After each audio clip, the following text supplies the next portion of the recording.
So hello everyone and welcome to SFDC Vlogs. This video is a continuation to the previous video that we did on how to connect two different Salesforce org through REST API.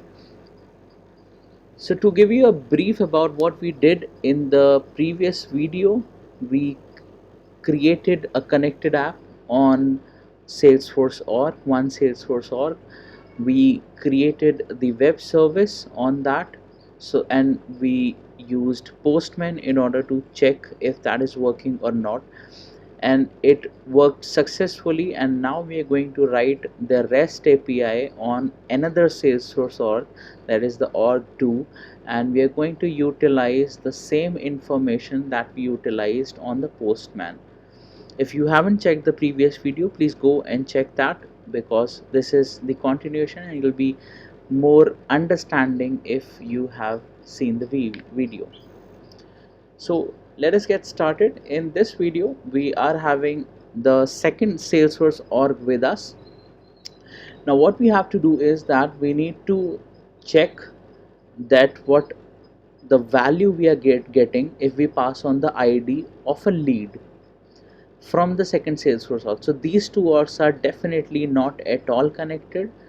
So we'll go on to the developer console, we'll click on write new Apex class, and I'll do my first REST API and click on save.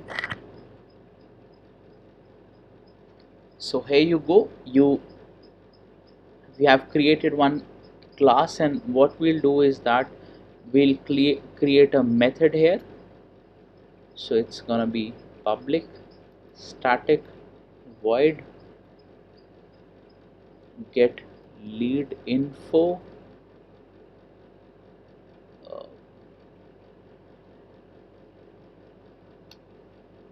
okay, so now what we need to do here is that, see, there are some set of methods that we are going to write, but all the parameters that we are going to use is something we checked with the Postman. So for all the newcomers, I would say, if you are going to integrate any other external system, so the three most important things are that you need to have a endpoint, that is the URL that we used in the Postman. You need to have the method number two, if it is a get, post, put or delete, whatever the method is, and post that if you need to have the body, if there is any body required. But in this case we are not going to pass on any body here, because we are just going to pass on a lead ID in the URL itself, and we are going to get the information about the lead. So let us all start. So we need to write HTTP request req equals to new HTTP request. Now we instantiate this HTTP request. Now what we need to do is that request dot set endpoint. I told you this is the most important thing. Now number one, endpoint we need to write. So what is the endpoint? I'll do everything using the Postman. I'll show you everything using the Postman. So what I'll do is, first I'll just put it here. Okay, so here we have Postman on the right end, and on the left hand we have the developer console. Now what is the endpoint? If I'll tell you, endpoint is basically which is used to create a connection. Now see, this is the part which you watched in the previous video. We cannot use this URL, because this URL is to get the lead info by passing the ID. But how we can do this if we do not have the authentic access token with us? You see, access token, I told you, it's very important, because access token is something which gives you a short access to your Salesforce org. It's kind of that, once the Salesforce give you an access token, it gives you access to do anything with your org, to whatever you have the rights. Uh, to give you an example, you must have done some payments on Paytm or maybe any other such mobile apps. So when you go onto the payment gateways, you do the payment, and that's for the some time. If you just leave the payment gateway as it is, the access is gone and you need to again initiate your payment and everything. So this is the similar thing with the access token. So now what we have to do is we have to first make a connectivity with the Salesforce org. So we'll go on to the second URL that we used. If you remember, if you would have seen the video, you must be familiar with this URL, which is always the same, but there needs to have some tweaks in order to recreate this URL. So there's the endpoint. So we'll write it in the endpoint. Now the endpoint is done. Now we need to write request dot set method. Okay, so what my method is, see this, you can see we did the post method. It's gonna be a post method, and we're going to post this and then we'll get the access token. Then we're gonna write http equals to new http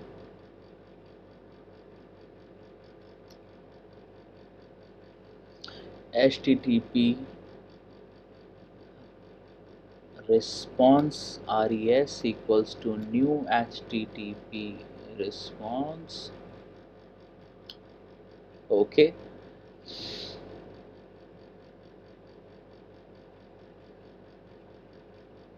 now first of all, we know that there are going to be some parameters that are being returned when I hit this endpoint. So where I can store those endpoint, like those parameters, so for that I'll need to create another inner class. So I'll do that public class auth, and then I am going to write all those parameters. So public string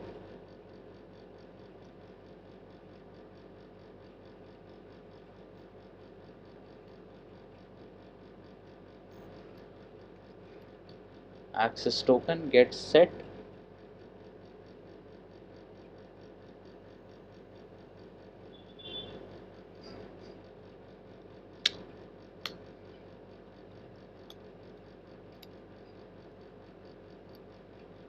Public string instance URL. So I'll quickly copy paste.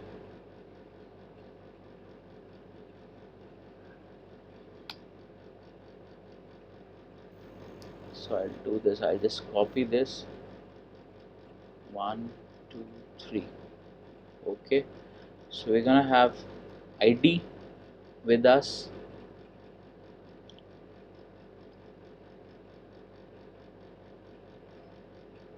token type,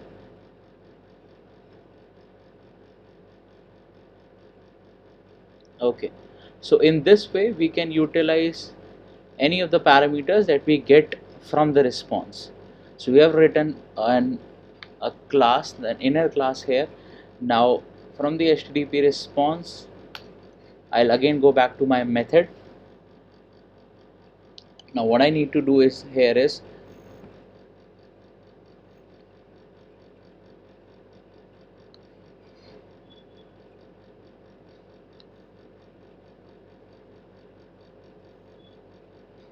okay, response equal to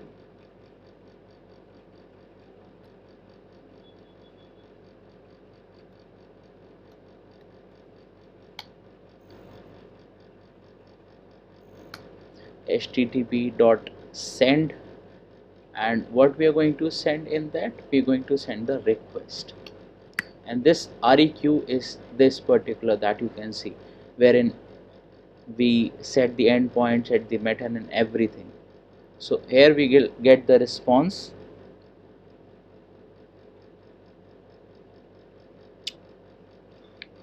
Now to check that, system.debug response.getBody. So we'll save it. So we'll first check if we are getting any response here or not. So we'll debug, we'll copy the class name, we're going to debug, and we're going to open execute anonymous window.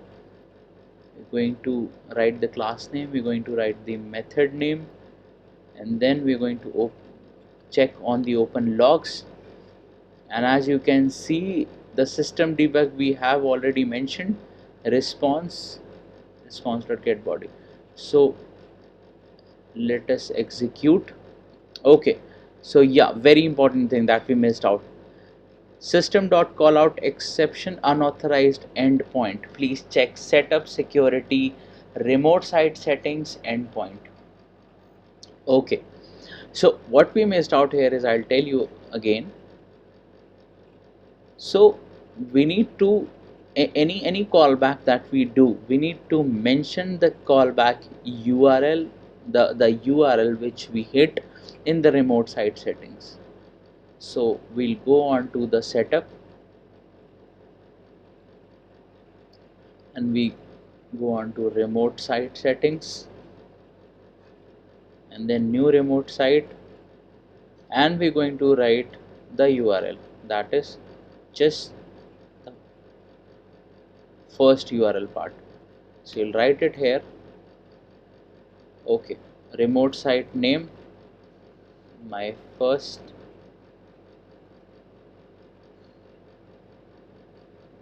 remote settings. Okay, and also remote site URL I gave, and then I'll save here. It's very important because if you do not have defined the URL that you're going to hit in the REST APIs in the remote site settings, then you would not be able to access those APIs. So we wrote that, and now we'll again try to do this. So we'll execute.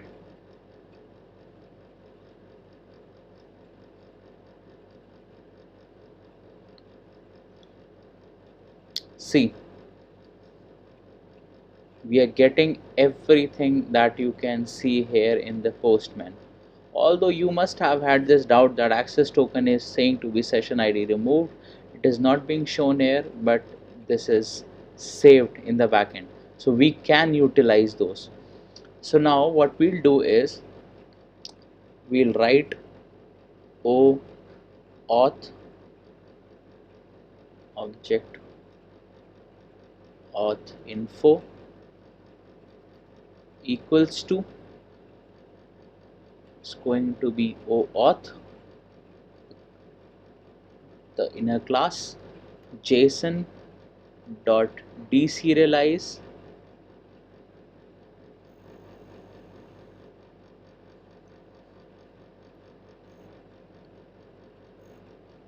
response dot get body comma oauth dot class.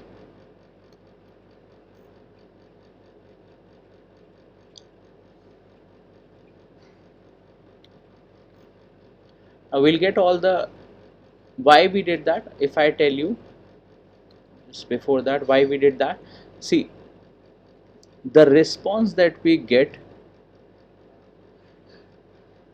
is in the JSON format. All right, so we need to deserialize that in order to consume it from on a basis that we can directly refer to a particular instance like access token we can directly use. So we'll write now if object auth info dot access token is not equals to null, then now we're going to write the second API. We're going to write the method to access the lead info. Now we go to the second tab on the Postman and see now we have to apply everything written on here in our method. So what we'll do, we'll again try to utilize the similar things here. Okay, I'll just copy this everything and I'll paste it here.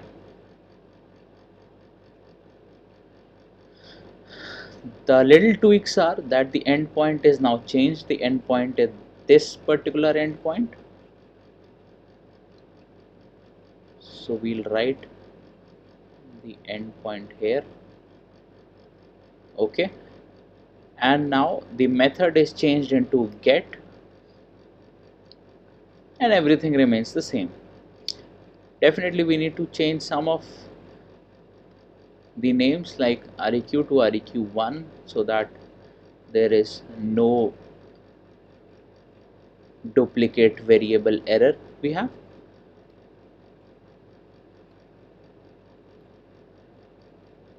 Okay, so I did that. It's very easy. I'll try to save, and now the response auth and this will be the lead info, and I'll save it. Now we'll see if we are able to access the info of the lead with the lead info ID as this from another Salesforce org or not. So we have the lead info. Now we'll again click onto the debug, execute anonymous window, check onto the open log and try to execute this.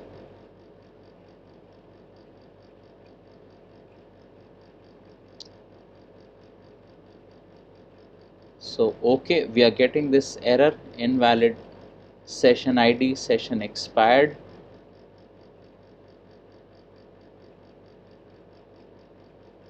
So we'll again do that.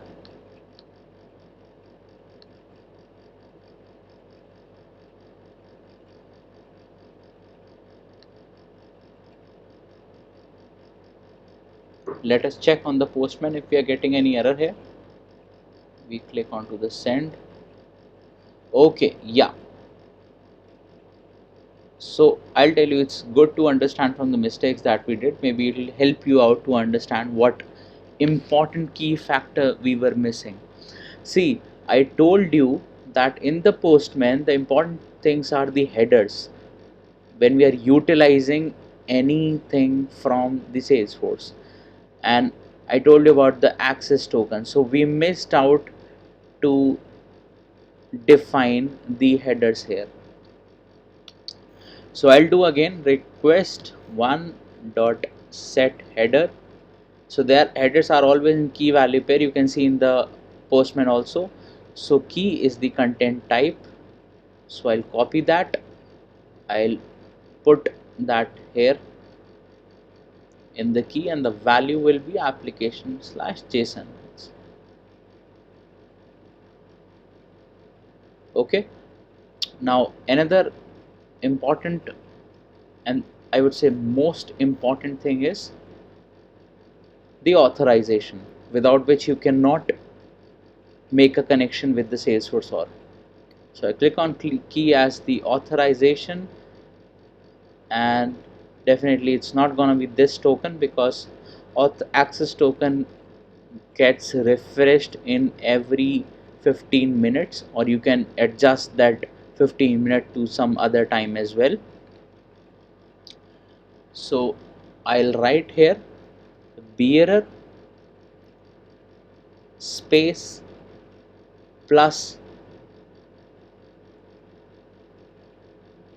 this. So why I did that? Because see, access token are being refreshed after every some time. So this needs to be a uniform class which can be utilized at any point of time. So we did that. Now we saved. Now let's check if still we are getting any error or we are going to get the info of the lead. Attempt to use invalid header in the request. Okay,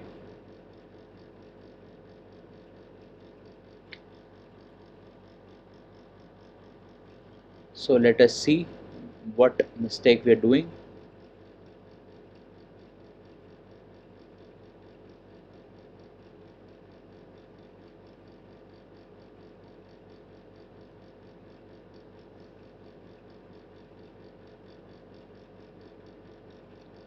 Okay, so there was just a space in front of the authorization. We did that, and yeah, so now you can see Akin Kristen is the name that we can fetch from another Salesforce, or IDs also which we can fetch. If we want to fetch other field values also, so we can also do that. So you see how simple it is. So just to give you again a very high level overview, what we did in this video, we created a class, a REST API class, we created a method, and what we did, we first wrote this particular method, and the reason that, so I'll do one thing, let me, yeah, so what we did, we used this particular method and we wrote this particular lines in order to create and establish a connection with the Salesforce and get the access token. Once we got the access token, we checked if the access token is there or not. If it was there, then we utilized the web service that was written. So I'll show you by doing one mistake also. So like here in the password, if I delete one from here and I save the class, so now the access token would come out to be null. So let me show you that. Open, and I'll again try to execute the same class. Okay, so invalid grant, error description, authentication failure. If I close it and I'll again try to give here as 1, which is part of the password, and again try to execute.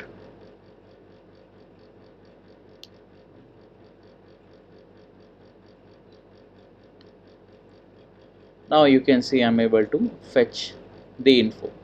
Now to give you, like, we can check from another lead also, not just this lead. So let us go onto this org, the first Salesforce org. So we have Akin Kristen. We can go onto the leads and try to check with any other lead. So I'll go on to all open leads. Phyllis Cotton. So I'll copy this ID. I'll go on my second Salesforce org and I try to put in here.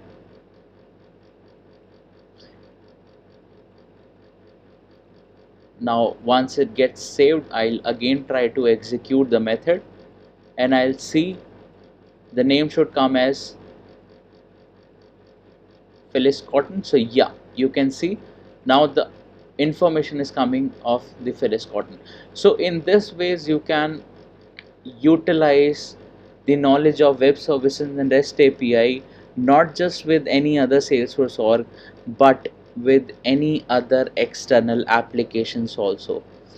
So now if you want to utilize this knowledge, then you can use, there are multiple open websites where you can test the by sending SMS, or maybe with Google also. So just try, and if you have any doubts, please post your comment in the comment section. I'll be happy to help you out.